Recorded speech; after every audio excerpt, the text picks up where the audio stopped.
The silence was deafening. I watched my mother's hands tremble as 300 pairs of eyes bore into her homemade navy dress like daggers. The silk scarves and designer handbags around us seemed to shimmer with judgment, while whispers cut through the Georgia heat like razor blades. "Look at what she's wearing," someone hissed behind us. "Does she think this is appropriate for God's house?" My chest burned with a fury I'd never felt before. Here we were, in the heart of Atlanta's most prestigious African-American church, surrounded by our own people. And yet my mother, the woman who had sewn that dress by hand after 12-hour shifts cleaning office buildings, was being treated like an outsider. The irony wasn't lost on me. This was the same woman who had never missed a Sunday service in 23 years, who tithed faithfully from her meager earnings, who prayed for everyone in this sanctuary by name. "Mama," I whispered, reaching for her arm, but she gently pulled away. "Hold your head up, baby girl," she murmured, her voice steady despite the tremor in her hands. We belong here just as much as anyone else. But did we? As I looked around at the sea of tailored suits and designer dresses, at the gold jewelry catching the stained glass light, I wondered if we'd been fooling ourselves all these years. The congregation that had watched me grow up, that had celebrated my acceptance to Spelman College, now looked at us like we were trespassers in their sacred space. Mrs. Henderson, who sat in the third pew with her Chanel handbag perched on her lap, leaned toward her daughter and whispered something that made them both laugh. Their eyes were fixed on my mother's turban, the colorful head wrap that had become her signature, a proud declaration of our African heritage that she wore every Sunday without fail. "Some people don't understand the sanctity of this place," I heard from somewhere behind us. The words were meant to wound, and they found their mark. I felt my mother's shoulders sag slightly, as if the weight of their judgment was physically pressing down on her. That's when I saw him. Bishop Williams was descending from the altar, his white robes flowing behind him like wings. His steel-gray eyes, magnified behind thin-rimmed glasses, surveyed the congregation with the wisdom of someone who had seen it all. The whispers died instantly. Even the babies seemed to sense the shift in the atmosphere. He was walking toward us. My heart hammered against my ribs as his footsteps echoed through the suddenly silent sanctuary. This was it, the moment that would define everything. Would he ask us to leave? Would he suggest we find a church more suitable to our circumstances? The bishop stopped directly in front of my mother, his towering frame casting a shadow over our pew. The entire congregation held its breath. You could have heard a pin drop in that sacred space as 300 people waited to see what would happen next. What happened next changed everything. I thought I knew about dignity, respect, and the true meaning of faith. Hello. Beautiful souls. Before we dive into this powerful story that unfolded in the heart of Atlanta, I want you to be part of this journey with me. Please take a moment to comment below and let me know what country you're watching from. I love connecting with people from all corners of the world who understand that stories like this one, stories about dignity, respect, and standing up for what's right, are universal. Your comments fuel my passion for sharing these authentic experiences, so don't be shy. Now let's step into this unforgettable Sunday morning. Every story has a beginning, but mine starts with calloused hands and midnight prayers.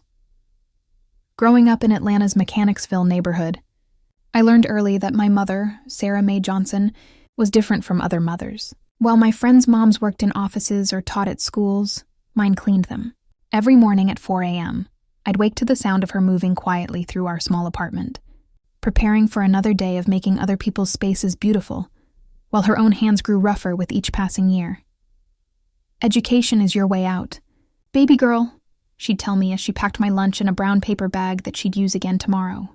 "But don't ever forget where you come from, or the hands that lifted you up." Those hands, Lord, those hands. They were maps of sacrifice, roads of resilience that led from the cotton fields of rural Georgia to the concrete promises of Atlanta. My grandmother had picked cotton until her fingers bled. My mother picked up after Atlanta's elite until her back ached. But both women carried themselves with a dignity that no amount of hardship could diminish. Our apartment sat above Mrs. Delilah's beauty salon, where the smell of hot combs and relaxer mixed with the gospel music that played from morning till night. It was there, surrounded by women who transformed themselves and others with nothing but skill and determination, that I first understood the power of presentation. but I also learned that true beauty came from within. From the way my mother hummed hymns while she worked. From her insistence on proper grammar even when she was bone-tired. From her unwavering belief that we were worthy of respect, regardless of our circumstances. Church was our sanctuary in more ways than one. Mount Calvary Baptist Church on Auburn Avenue had been our spiritual home since before I was born. 3 generations of Johnsons had sat in those wooden pews, had sung in that choir, had been baptized in that pool beneath the pulpit. When Mama spoke about the church, her whole face lit up like Christmas morning. That's where your great-grandmother found hope during the worst of times, she'd explain as we walked the 15 blocks every Sunday morning. That's where your grandmother met your grandfather. That's where I dedicated you to God when you were just 6 months old. We got history in those walls, baby girl. We got family. The Atlanta I knew was a city of contrasts, gleaming downtown skyscrapers casting shadows on neighborhoods where hope and hardship walked hand in hand. It was a place where the legacy of Dr. King lived in every street corner, where the civil rights movement had planted seeds that were still growing, still pushing through concrete to reach the sun. But it was also a place where class lines cut deep, where the color of your skin might unite you, but the thread count of your clothes could still divide you. Mount Calvary reflected those contrasts. It was home to janitors and judges, domestic workers and doctors, students and CEOs. The church had grown over the years, attracting successful African Americans who saw it as a symbol of achievement, a place to see and be seen. The congregation that had once been united by struggle was now divided by success, some remembering their roots, others trying desperately to forget them. Mama never forgot. She wore her turbante with pride, wrapped in fabrics that told stories of ancestors she'd never met, but whose strength she carried in her DNA. She spoke with perfect diction, despite never finishing high school, correcting my grammar even when I was showing off my college vocabulary. She moved through the world with the quiet confidence of someone who knew her worth wasn't determined by her bank account. But Atlanta's elite church members didn't always see it that way. Over the years, I'd noticed the subtle changes. The way conversations stopped when we approached. The way event committees forgot to invite us to planning meetings. The way certain families seemed to form an invisible circle that never quite opened to include us. Mama, maybe we should find another church, I'd suggested once during my sophomore year at Spelman. She'd looked at me with those wise eyes that had seen too much, but still sparkled with hope. Baby girl, we don't run from places we belong. We make them remember why we belong there. I was about to learn exactly what she meant. Sunday mornings in the Johnson household were sacred rituals that began long before. Dawn broke over Atlanta's skyline. The body sound of my mother's sewing machine would wake me, a gentle humming that meant she was putting finishing touches on something special. This particular Sunday morning was no different, except for the nervous energy that seemed to vibrate through our small apartment. I found her in the corner that served as her sewing room, bent over navy fabric that caught the early morning light streaming through our window. "What are you working on, Mama?" I asked, patting across the cold linoleum in my bare feet. She held up the dress with the kind of pride that only comes from creating something beautiful with your own 2 hands. The navy blue fabric was simple but elegant, cut in a style that would flatter her curves while remaining appropriately modest for church. She'd added subtle details, a slight gathering at the waist, a neckline that framed her collarbones perfectly, sleeves that would hide the scars from years of cleaning with harsh chemicals. "Been working on this for 3 weeks," she said, running her fingers along the seams with satisfaction. "Had to take extra shifts to afford the fabric, but Lord knows a woman needs to feel beautiful when she goes to worship."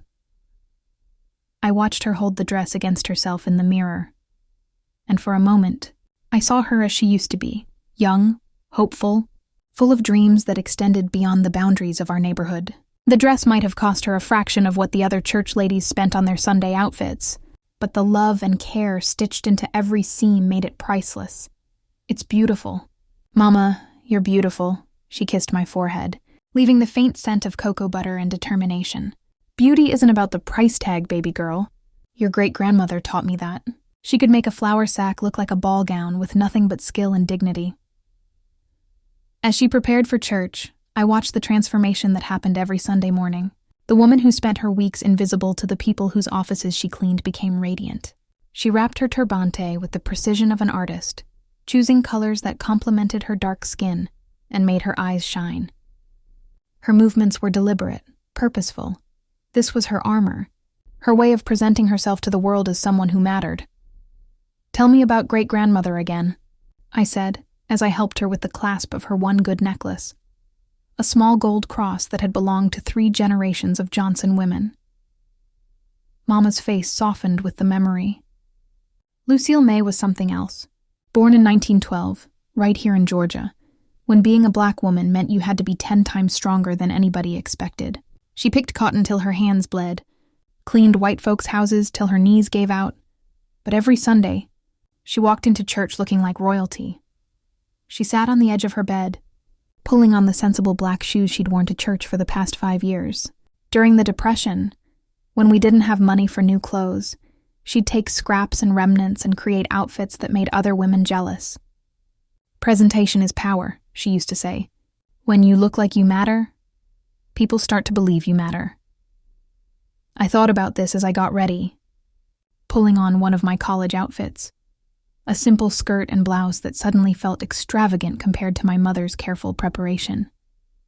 The contrast between us was stark but not uncomfortable. She'd sacrificed so I could have choices she'd never had. I could buy clothes without calculating the cost in hours worked or meals skipped. But watching her prepare for church with such intentionality reminded me that privilege was a recent addition to the Johnson family story. The walk to Mount Calvary was our time to talk, to prepare mentally for whatever the day might bring. Atlanta's streets were quieter on Sunday mornings, with only the occasional car heading toward one of the many churches that dotted the city landscape.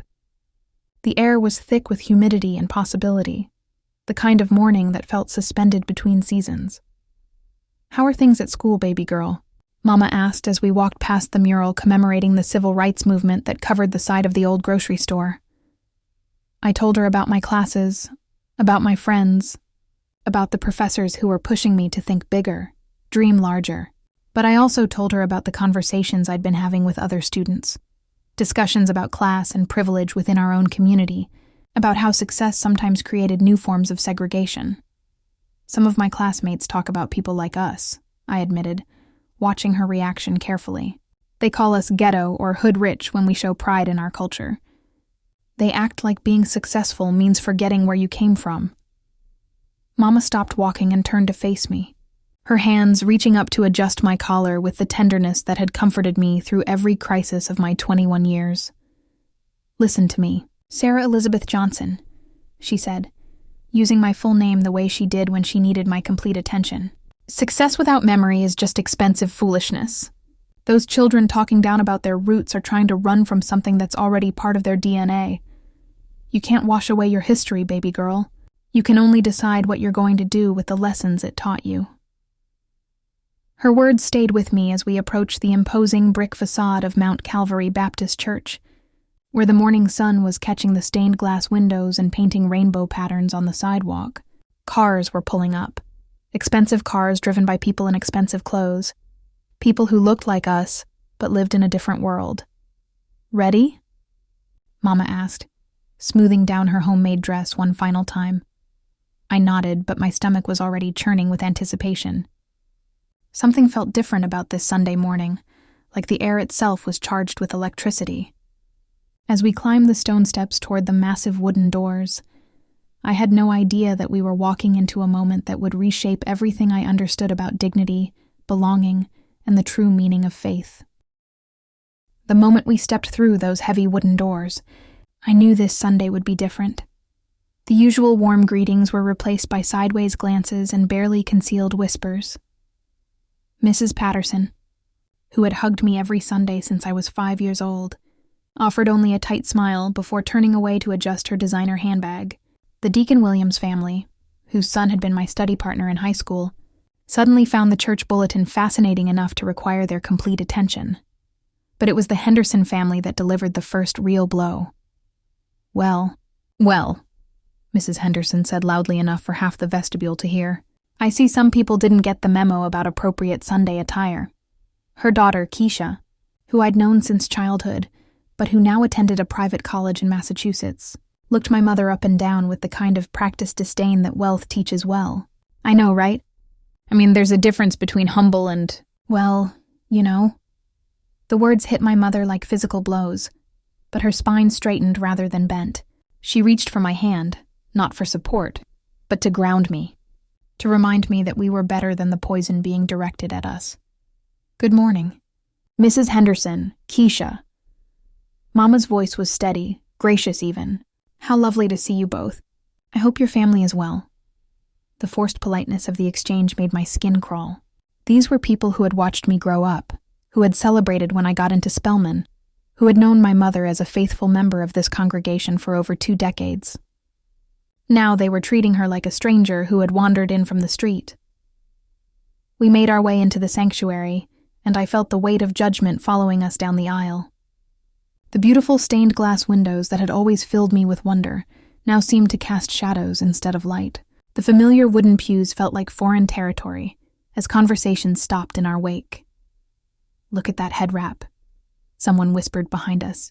Does she think this is some kind of African festival? My hands clenched into fists. The turbante that my mother wore with such pride, the same style that connected her to generations of strong women, was being mocked by people who shared her heritage but had apparently forgotten their own. Mama kept walking until we reached our usual spot, 3rd pew from the front, right side, where Johnson women had sat for 3 generations. But even our regular seat felt different now, exposed and vulnerable under the scrutiny of 300 pairs of eyes. As we settled into the pew, I became hyper-aware of every detail of my mother's appearance. Her dress, which had looked so elegant in our small apartment, now seemed impossibly simple among the designer outfits surrounding us. The fabric, which she'd chosen so carefully, looked handmade in a room full of machine-perfect couture.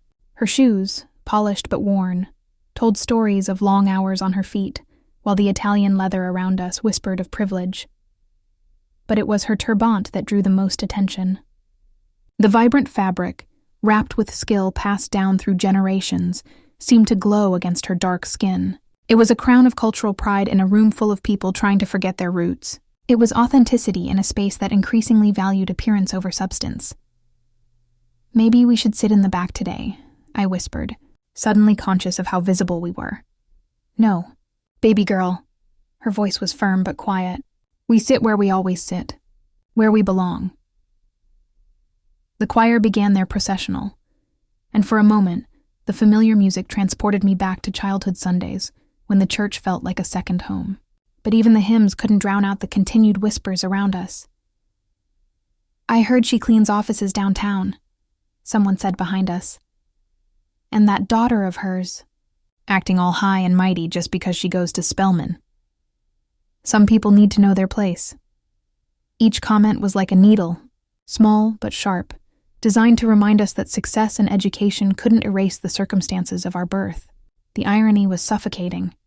We were in a church built by people who had risen from far less, surrounded by descendants of slaves and sharecroppers, who now looked down on anyone who reminded them of that history. I watched my mother's face for signs of the pain I knew she was feeling, but she kept her expression serene, focused on the cross at the front of the church.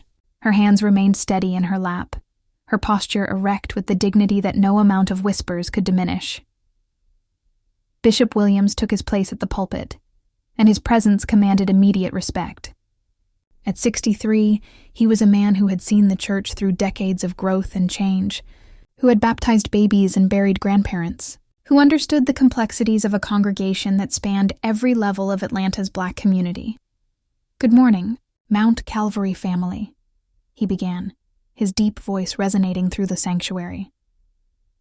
"Good morning, Bishop," the congregation responded. But I noticed how some voices were louder than others, how certain families seemed to claim ownership of even the collective response. As the service began, I tried to lose myself in worship the way I always had, but today, every hymn felt different. Every prayer seemed to highlight the divide between us and them.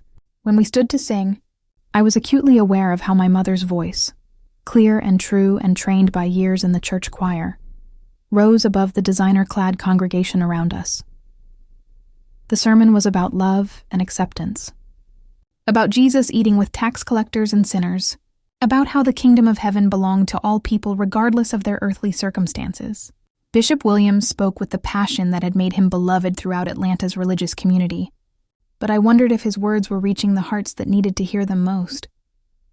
As he preached about dignity and worth, I felt the irony burning in my chest. Here was a man of God speaking about universal love, while his own congregation sat in judgment of one of their most faithful members. The disconnect between the message and the messenger's audience was almost too much to bear.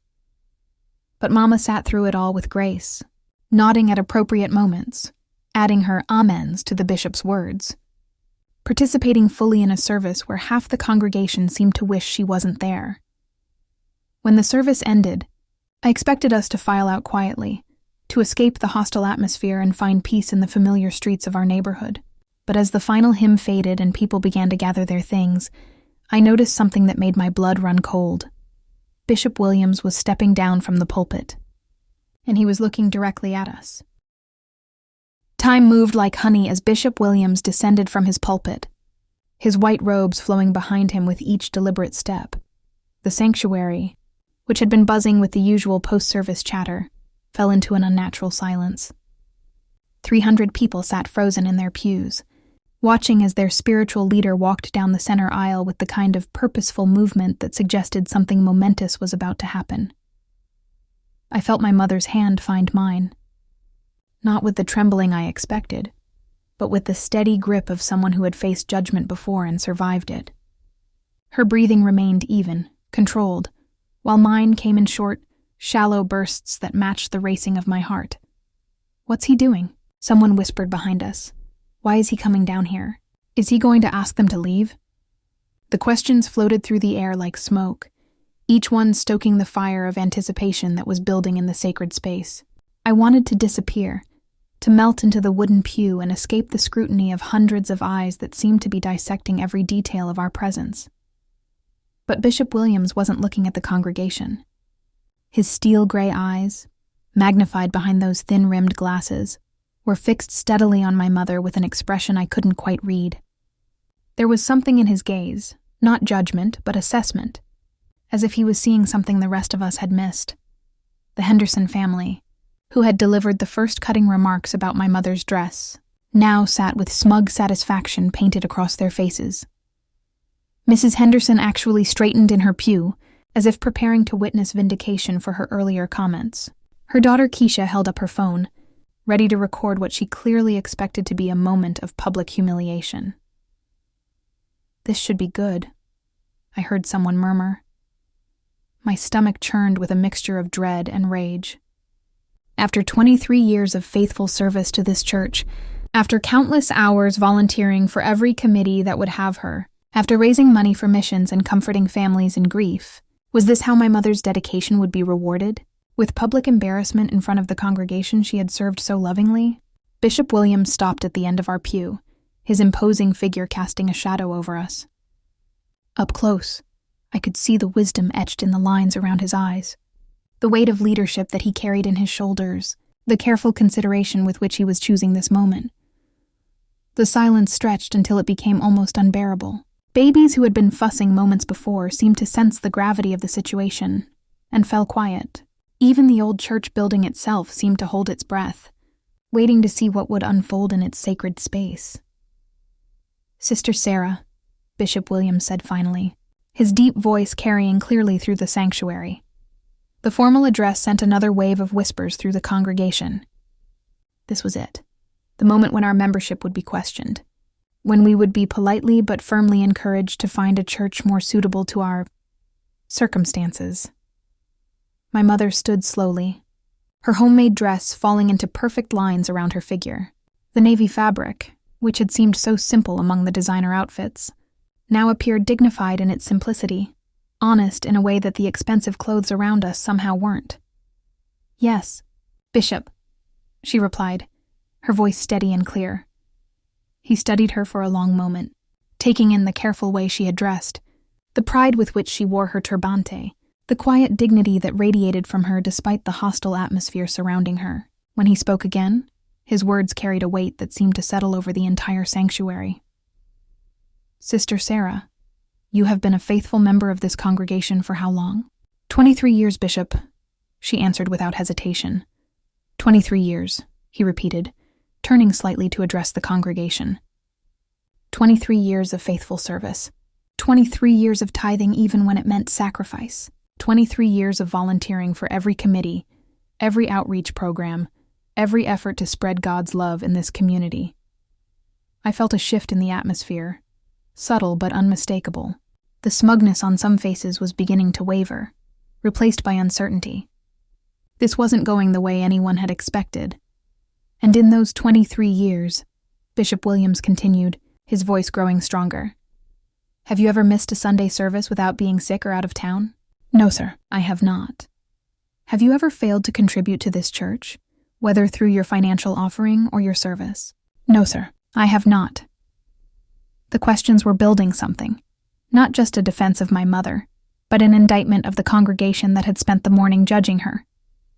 I could see people shifting uncomfortably in their pews, beginning to understand that they were not witnessing her judgment, but their own. Mrs. Henderson's satisfied expression was morphing into something approaching alarm.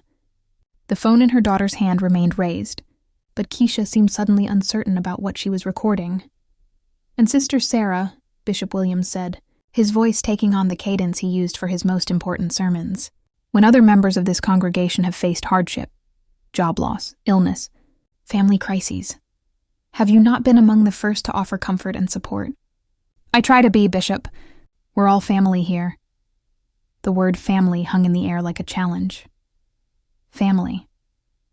The concept that should have bound this congregation together but had somehow become fractured by class and status, by the distance between those who had made it and those still struggling to rise.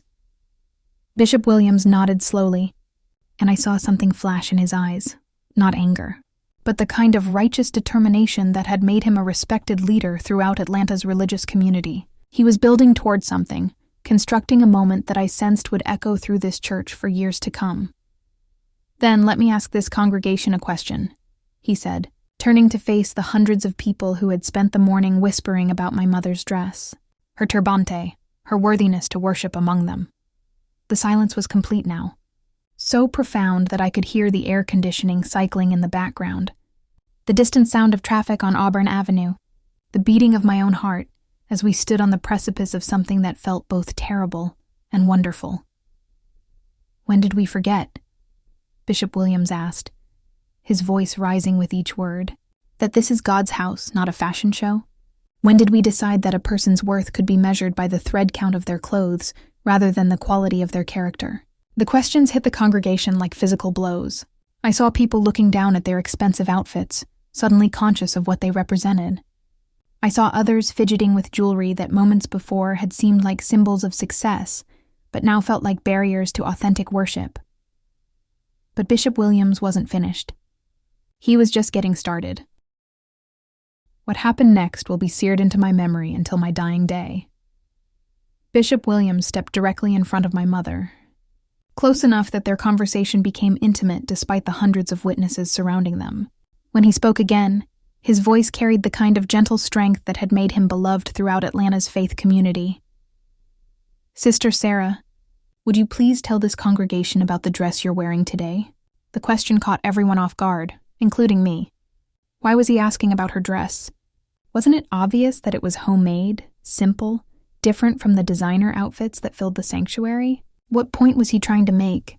My mother looked confused for a moment, glancing at me before returning her attention to the bishop. Sir? Your dress, he repeated patiently. Please tell us about it. How did you come to wear this particular outfit to church today? I felt the congregation lean forward collectively, curious despite themselves. The whispers that had been so cruel earlier were replaced by genuine silence, people waiting to hear what explanation could possibly justify what they saw as inappropriate attire for their elevated house of worship. Mama's voice was quiet, but clear, as she began to speak. I made it myself, Bishop. Took me 3 weeks, working evenings after my shifts. I saved for 2 months to buy the fabric. And why did you choose to make it yourself instead of purchasing something ready-made? The question hung in the air, and I saw my mother's composure waver slightly. This was dangerous territory. explanations of financial limitation in front of people who measured worth by material abundance. Because, she said, lifting her chin with dignity that came from somewhere deep within her soul, I wanted to create something beautiful for God's house. Something made with love and care. Something that represented the best I had to offer. Bishop Williams nodded solemnly. And the fabric? Tell us about choosing the fabric. I went to 5 different stores looking for something appropriate. Mama continued, her voice growing stronger. I wanted navy because it's dignified, professional. I wanted something that would honor this sacred space while still being something I could afford. How much did you pay for this fabric, Sister Sarah? The personal nature of the question made several people shift uncomfortably. Financial discussions in church were usually limited to tithing and offerings, not individual circumstances. $43, Bishop. It was on sale. $43. I watched that number land on the congregation like a revelation. $43 for fabric that had been transformed by skilled hands into something beautiful. Something appropriate. Something that had taken weeks of evening work to complete. Mrs. Henderson, whose handbag cost more than my mother's monthly grocery budget, suddenly looked very small in her designer outfit. Her daughter Keisha had quietly lowered her phone, no longer eager to record whatever was unfolding. And Sister Sarah, Bishop Williams continued, his voice taking on the rhythm of testimony. What did you do to afford this $43 for fabric? This question pushed into territory that felt too private, too exposing. I wanted to stand up, to protect my mother from having to reveal the extent of her sacrifices to people who had already judged her so harshly. But Mama answered with the honesty that had always defined her character. I worked extra shifts, Bishop, cleaned 2 additional offices on Saturdays for 4 weeks, and I skipped lunch for those weeks to save the money. The silence that followed was deafening. Skipped lunch. For 4 weeks. To afford fabric for a dress to wear to church. The church where she had been mocked and whispered about. Where her dedication had been questioned, because her offering didn't match her appearance. I felt tears stinging my eyes. But they weren't tears of shame. They were tears of rage and pride mixed together in equal measure. Rage at the congregation that had judged this incredible woman, and pride in the strength she was showing by standing there answering these difficult questions with such grace. Let me make sure I understand, Bishop Williams said, and now his voice carried the edge of righteous indignation that I recognized from his most powerful sermons. You worked extra hours. You sacrificed meals. You spent 3 weeks of your evenings sewing, all so that you could create something beautiful to wear in God's house. Is that correct? Yes, sir. He turned to face the congregation fully, and I saw fire in his eyes. And this morning, when Sister Sarah entered this sanctuary wearing the fruits of her sacrifice, wearing evidence of her dedication to honoring God with the best she had to offer, what did she receive from her church family? The question was rhetorical, but its impact was immediate and devastating. People who had been whispering and judging an hour earlier now stared at their hands, their shoes, anywhere but at the woman standing before them, whose only crime had been loving God enough to sacrifice for the privilege of worshiping Him. I heard the whispers. Bishop Williams continued, his voice rising. I saw the looks. I watched as some of you treated this faithful servant like an unwelcome stranger in the house she has supported for over 2 decades. Mrs. Patterson, who had refused to greet us earlier, was crying silently in her pew. Deacon Williams, whose family had ignored us in the vestibule, looked like he wanted to disappear entirely. Let me tell you something about worth, the bishop said, his words carrying the weight of absolute authority. Let me tell you about what God sees when He looks at Sister Sarah Johnson. He paused, letting the anticipation build, and in that moment I understood that we were witnessing something more than a defense of my mother. We were seeing a reckoning, a moment when the true values of faith would be separated from the false priorities of social climbing. God sees a woman who has never missed a Sunday in 23 years, even when she was sick, even when she was tired from working multiple jobs to provide for her daughter's education. God sees a woman who tithes faithfully from wages that some of you spend on a single dinner. God sees hands that create beauty from simple materials, a heart that chooses sacrifice over selfishness, a spirit that honors Him with authenticity rather than pretense. The words hit the congregation like a thunderclap. reverberating through the sanctuary and settling into hearts that had been closed to the very lessons their faith was supposed to teach. But Bishop Williams wasn't finished. What came next would transform not just that morning, but the entire culture of Mount Calvary Baptist Church. Bishop Williams turned back to my mother, and something in his demeanor shifted from teacher to servant, from authority figure to humble believer. What he did next defied every expectation, every social convention, every unspoken rule about hierarchy and status that governed not just our church, but our entire community. He knelt. The sight of this towering figure, this respected leader, this man who commanded reverence from governors and mayors, lowering himself to one knee in front of my mother sent shockwaves through the congregation. Gasps echoed through the sanctuary as 300 people tried to process what they were witnessing. "Sister Sarah," he said, his voice carrying clearly despite his lowered position, "would you allow me the honor of removing your shoes?" The request was so unexpected, so unprecedented, that for a moment no one moved, no one breathed. My mother stared down at him in confusion, her hands fluttering uncertainly at her sides. "Bishop, I don't understand." "Your shoes, sister," he repeated gently. "These shoes that have walked 15 blocks to church every Sunday for 23 years. These shoes that have carried you through countless hours of labor so that you could provide for your family and contribute to this church. These shoes that have stood in faith when others might have sat in despair. Would you allow me to honor the journey they represent?" I recognized the reference immediately, and so did anyone in that sanctuary who truly knew their Bible. Jesus washing the disciples' feet. The ultimate act of servant leadership, of humility, of recognizing worth where others saw only lowliness. My mother's eyes filled with tears as understanding dawned.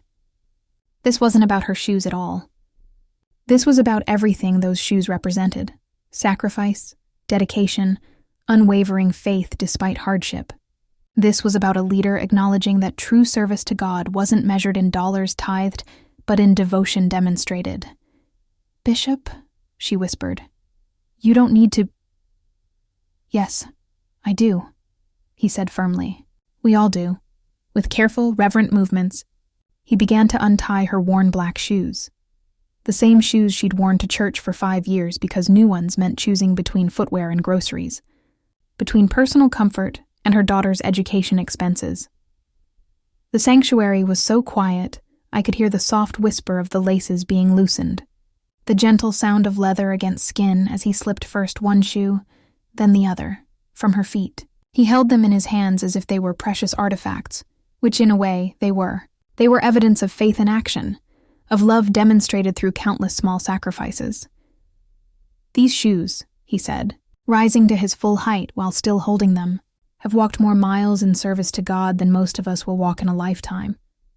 They have carried a faithful servant through struggles that would have broken lesser spirits. They represent dedication that puts our own commitment to shame." He placed the shoes carefully on the floor beside him, and then did something that stopped my heart entirely. He reached for my mother's hands, those work-worn hands that had sewn her dress, that cleaned offices to pay for my education, that had never stopped creating beauty from whatever materials she could afford. And he kissed them. Not a casual peck, not a ceremonial gesture, but a reverent kiss of absolute respect, the kind of honor typically reserved for royalty or saints. In that moment, he was acknowledging what the rest of us had been too blind to see, that my mother was both. "These hands," he said, his voice thick with emotion, "have created beauty where others saw only poverty. They have worked tirelessly to support not just a family, but this entire church community. They have sewn not just fabric, but hope. They have cleaned not just buildings, but have made spaces where God's work could flourish." I heard sobbing throughout the sanctuary.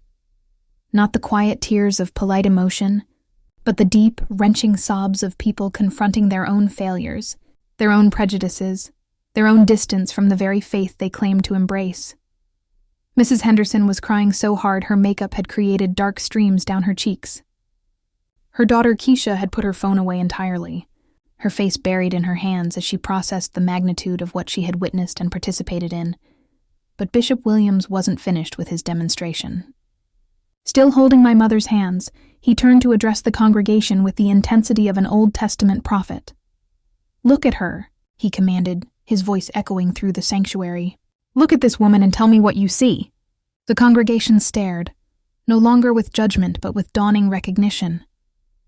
"I see sacrifice," he continued. "I see dedication. I see faith that moves mountains and love that conquers all obstacles. I see a woman who embodies every virtue we claim to value but have forgotten how to recognize." He paused, letting his words sink deep into hearts that had been closed to their own teachings. And what did we see this morning? What did we choose to focus on instead of recognizing the treasure in our midst? The silence was devastating in its completeness.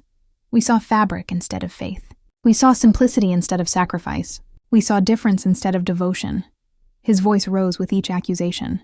We became exactly what our ancestors fought against, people who judge worth by material possessions rather than spiritual wealth. The historical weight of his words hit the congregation like a physical force. This was Atlanta, where the civil rights movement had been born, where Dr. King had preached about judging people by the content of their character rather than external appearances. Yet here we were, descendants of people who had fought for dignity and respect, denying both to one of our own because her dress wasn't expensive enough, her shoes weren't new enough, her life wasn't glamorous enough. "Sister Sarah," Bishop Williams said, turning back to my mother, "you have shown us what real faith looks like. You have demonstrated what true service means. You have been a living example of the very principles we preach, but often fail to practice." He gestured toward the congregation. "And we have failed you. We have failed God. We have failed ourselves." The admission hung in the air like a thunderclap, reverberating through hearts that were finally opening to the truth they had been avoiding. But what happened next would complete the transformation of that morning from judgment to redemption, from division to unity, from shame to celebration. What followed Bishop Williams's demonstration was something I had never witnessed before, the complete transformation of a congregation's heart in real time. It started with Mrs. Patterson, the elderly woman who had offered us only a tight smile in the vestibule, rose slowly from her pew, her arthritic hands gripping the wooden back of the seat in front of her. With deliberate steps, she walked down the aisle toward us, her face streaked with tears that had washed away not just her makeup, but apparently her pride as well. "Sister Sarah," she said, her voice trembling with emotion, "I owe you an apology. I've been coming to this church for 40 years, and I forgot what it means to be Christian." She reached into her purse and pulled out a handkerchief, not the decorative kind meant for show, but a practical cotton square that spoke of a generation that understood the value of useful things. With gentle hands, she knelt and began cleaning my mother's feet, washing away the dust from our 15-block walk with the tenderness of a grandmother caring for a beloved grandchild. "I see you every Sunday," she continued as she worked. "I see your faith, your consistency, your kindness. And this morning I let vanity blind me to all of that. Please forgive me." The sight of this dignified elderly woman kneeling at my mother's feet, ministering with such humility, broke something open in the sanctuary. It was as if her action gave permission for others to acknowledge their own failings, their own need for redemption. Deacon Williams and his family approached next. The man who had served as church treasurer for 15 years, whose own suits probably cost more than my mother made in a month, stood before us with the awkward shuffle of someone unaccustomed to admitting error. "Sarah, we've been neighbors in faith for years," he said, using my mother's first name for what might have been the first time ever. "My family ignored you this morning because we were embarrassed. Not by you, but by our own prejudices that we didn't want to confront." His teenage son, who had been my study partner in high school before social stratification separated our paths, stepped forward with the earnestness that only young people can muster when they've been confronted with uncomfortable truths. "Ms. Johnson, I remember when you helped me with algebra when my parents were too busy. You never made me feel stupid or unwelcome. This morning, we made you feel unwelcome, and that's not who we're supposed to be." One by one, they came. Families I had known my entire life approached with apologies, with recognition, with the dawning awareness that they had allowed success to corrupt the very values that should have guided their prosperity. The Henderson family took longer to approach, their earlier cruelty making humility a more difficult journey. But when they finally did come forward, Mrs. Henderson's words carried the weight of someone who had looked into her own soul and found it wanting. Sister Sarah, I don't know if you can forgive what I said this morning. I've become someone I don't recognize, someone my grandmother would be ashamed of. She paused, struggling with the magnitude of her confession. I grew up in a house where we made our own clothes too, where we walked to church because we couldn't afford bus fare, where dignity was something we created from whatever materials we had available. Her daughter Keisha, the college student who had been so quick to judge my mother's turbanty, spoke with the voice of someone whose education had finally connected with her heart. I've been studying African American history, learning about our ancestors who created beauty and maintained dignity under impossible circumstances. This morning, I mocked the very traditions I'm supposed to be celebrating in my classes. I'm so sorry. But it was what happened next that showed me the true power of authentic transformation. Bishop Williams raised his hands for attention, and the congregation, which had been moving in small groups toward us, returned to their seats. The energy in the room had shifted completely, from judgment to recognition, from division to unity, from shame to something approaching celebration. Mount Calvary family, he said, his voice carrying the authority that had guided this church through decades of change. We have witnessed something powerful this morning. We have seen how easily we can lose our way, and how quickly we can find it again when we choose to open our hearts to truth. He gestured toward my mother, who stood surrounded by the evidence of genuine repentance, her face glowing with the kind of peace that comes from being truly seen and valued. Sister Sarah has given us a gift today. She has shown us what authentic faith looks like. She has demonstrated that worship isn't about what we wear, but about what we carry in our hearts. She has reminded us that sacrifice and service are the true measures of spiritual wealth. The bishop paused, and I could see him making a decision that would reshape the culture of Mount Calvary Baptist Church. From this day forward, he announced, Mount Calvary will establish the Sarah Johnson Service Award, to be given annually to the church member who best exemplifies the qualities we have witnessed today: sacrifice, dedication, authentic faith, and service to others regardless of personal circumstances. The applause that erupted was different from the polite clapping that usually followed church announcements. This was genuine celebration, recognition not just of my mother but of the values she represented, values that had been temporarily forgotten but were now reclaimed. But Bishop Williams held up his hand for continued silence. He wasn't finished, and, he continued, I want every member of this congregation to understand something clearly. Mount Calvary Baptist Church is not a fashion show. It is not a social club for the privileged. It is God's house where every person who comes seeking Him is welcome, regardless of their economic circumstances, their educational background, or the thread count of their clothing. The message was clear, the transformation complete. But as I looked around at the faces surrounding us, faces that had been judgmental an hour earlier but now showed genuine love and respect, I realized that this moment would extend far beyond a single Sunday morning. This was the kind of change that ripples through generations, the kind of lesson that gets passed down from parent to child, the kind of story that becomes part of a community's collective memory of who they want to be versus who they sometimes become. 6 months have passed since that transformative Sunday morning, and the ripple effects continue to spread through Mount Calvary Baptist Church like stones thrown into still water. The changes weren't immediate or dramatic, but they were profound and lasting. The first thing I noticed was the shift in how people greeted each other in the vestibule. The artificial hierarchies that had divided designer clothes from homemade outfits, luxury cars from public transportation, seemed to dissolve in the face of genuine human connection. Mrs. Patterson, who had knelt to wash my mother's feet that day, became one of Mama's closest friends.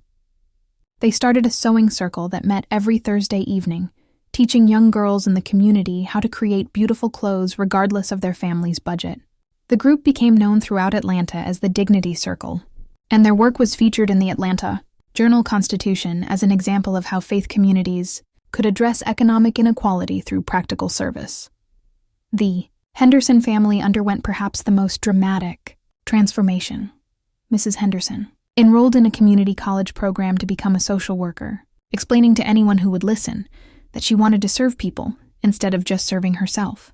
Her daughter Keisha changed her major from business to African American studies, determined to reconnect with the heritage she had spent years trying to escape. But it was Bishop Williams who demonstrated the most lasting commitment to the lessons of that Sunday. He instituted Authenticity Sundays once a month, encouraging congregation members to wear clothes that reflected their genuine circumstances rather than trying to project an image of prosperity they couldn't afford. The first Authenticity Sunday drew curious visitors from churches across Atlanta, all wanting to see what worship looked like when people were encouraged to be real instead of impressive. The Sarah Johnson Service Award became one of the most coveted honors at Mount Calvary, not because of any monetary value, but because it represented recognition for the qualities that truly mattered: service, sacrifice, and authentic faith. The first recipient after my mother was a janitor who had quietly paid college tuition for 12 students over the course of 15 years, never seeking recognition or thanks. As for Mama, she continued wearing her handmade dresses and her turbante with the same pride she always had, but now she did so in an environment that celebrated her authenticity rather than questioning it. She started teaching sewing classes at the church, and her students ranged from teenagers learning to express their creativity to elderly women wanting to reconnect with skills they had, abandoned in pursuit of store-bought status symbols. Presentation is still power. Baby girl, she told me one evening as we walked home from church. But now I understand that real power comes from presenting your authentic self, not some version of yourself designed to impress other people. The conversation between us had evolved too, where once we had navigated the social dynamics of church with careful strategy, now we attended with the freedom of people who knew they belonged exactly as they were. My college education, which had sometimes created distance between us, as I learned to speak the language of the privileged, became a bridge instead of a barrier, as I used my opportunities to amplify her voice and her values. During my senior year at Spelman, I wrote my thesis on economic inequality within African American faith communities, using that Sunday morning as a case study of how prejudice can exist even among people who share a common history of discrimination. The paper was published in the Journal of African American Studies, and Bishop Williams was invited to speak at conferences across the country about creating inclusive faith communities. But perhaps the most meaningful change was the one I experienced personally. Watching my mother stand with such dignity in the face of judgment, seeing her transform a moment of humiliation into an opportunity for community growth, taught me lessons about strength that no classroom could provide. I learned that real power isn't about having enough money to fit in. It's about having enough self-respect to stand out when necessary. I learned that authenticity requires courage, especially when you're surrounded by people who have chosen the safety of conformity. I learned that sometimes the most important thing you can do is simply show up as yourself, fully and completely, and trust that your genuine presence will teach others how to be genuine too. As I write this story, I'm preparing for my own wedding at Mount Calvary Baptist Church. The dress I'll wear was made by my mother's hands, created from fabric we chose together, designed to honor both tradition and innovation. It won't be the most expensive dress in the room, but it will be made with love, crafted with skill, and worn with the kind of pride that comes from knowing your worth isn't determined by price tags or social approval. The church that will witness my vows is different now. Not perfect, but transformed. It's a place where worth is measured by service rather than salary, where beauty is defined by character rather than couture, where the true meaning of faith is lived out in daily choices to see and value each person as God sees them. That Sunday morning taught all of us that dignity isn't something you can purchase, it's something you carry. Respect isn't earned through material accumulation, it's demonstrated through authentic living. And faith isn't proven by how well you fit in, it's proven by how courageously you stand for what's right, even when standing means standing alone. My mother's turbante still draws attention when we enter Mount Calvary Baptist Church. But now it draws admiration rather than judgment. Her handmade dresses are still simple compared to some of the designer outfits in the congregation, but they're recognized as expressions of creativity and care, rather than evidence of economic limitation. And when Bishop Williams sees her in the sanctuary, he still nods with the special recognition he offers to those who have taught him something important. Because that's what she did that Sunday morning. She taught an entire church community that the clothes don't make the woman. The woman makes the clothes sacred by wearing them with dignity, purpose, and unshakable faith. The lesson has become part of Mount Calvary's legacy now, part of the story they tell about who they are and who they aspire to be. It's a reminder that transformation is possible, that communities can grow beyond their prejudices, and that sometimes the most powerful sermons are preached not from the pulpit, but from the pews by ordinary people living extraordinary faith. That navy blue dress still hangs in my mother's closet, carefully preserved as a reminder of the day when authenticity triumphed over pretense, when service was valued over status, and when a congregation learned to see with their hearts instead of their eyes. It's more than clothing now. It's a testament to the power of standing firm in your truth, regardless of who questions your right to do so. And every time I see it, I remember that Sunday morning when my mother taught 300 people what it means to worship God with everything you have, exactly as you are, without apology or explanation. That's the kind of faith that changes the world, one heart at a time.